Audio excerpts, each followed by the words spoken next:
শোনেননি? গ্রামে যেদিন সামা চৌধুরীকে হত্যা করা হয়েছিল, সেদিন একটা বাচ্চা ছেলেকে কিডন্যাপ করা হয়েছে। ওয়েট ওয়েট ওয়েট, এই বিষয়ে তো আমাকে কেউ কিছু জানায়নি। তাহলে এখনই চলুন ম্যাম, যার ছেলেকে কিডন্যাপ করা হয়েছে তার সাথে কথা বলে আসি। হ্যাঁ, সেটাই সব থেকে ভালো হবে। আপনি একটু ওয়েট করুন, আমি আসছি।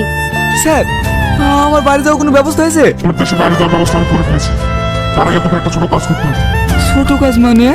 ও বাচ্চাটা তোকে দেখে ফেলেছে, সে পুলিশ সামনে তোকে আইডেন্টিফাই করে ফেলবে। তাই ওকে ওকে কি স্যার? ওকে মেরে ফেল, দিয়ে ওখানে মারতে হবে। না না স্যার, আমি এটা করতে পারবো না। দেখ আজিজ, আপনাকে করিস নি, আমাদের দুজনকে বাঁচতে গেলে এটা করতেই হবে। কিন্তু স্যার, আমি কিভাবে একটা বাচ্চা ছেলেকে মেরে ফেলতে পারি? ও পারতেই হবে। তুই কি বাইরে গিয়ে শুতে থাকতে চাস না? হ্যাঁ স্যার, চাই। তাহলে বাচ্চাটাকে এখনই শেষ কর। ঠিক আছে স্যার।